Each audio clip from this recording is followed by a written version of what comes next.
नमस्कार मैत्रिणींनो, आम्ही सुगृहिणी या चॅनलमध्ये आपलं स्वागत आहे। मी आज बंद गोबीची भाजी बनवत आहे। त्याआधी मी सगळ्यात पातेल्यात तेल घेतलेलं आहे, त्यामध्ये जिरं टाकलेलं आहे आणि हिरव्या मिरचीचा ठेचा टाकलेला आहे।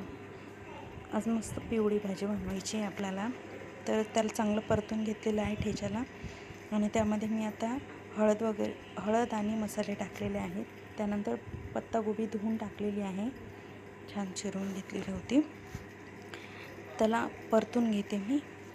परतल्यानंतर थोडीशी अजून पत्तागोबी राहिलेली होती, ती पण टाकून दिलेली आहे।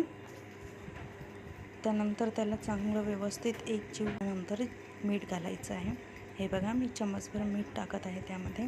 त्याला परत एकतर आपण असं फिरवून घेऊया, जेणेकरून मीठ पूर्णपणे पसरून जाईल। आणि नंतर वरून थोडासा कोथिंबीर घालायचा। कोथिंबीरने स्वाद चांगला येतो।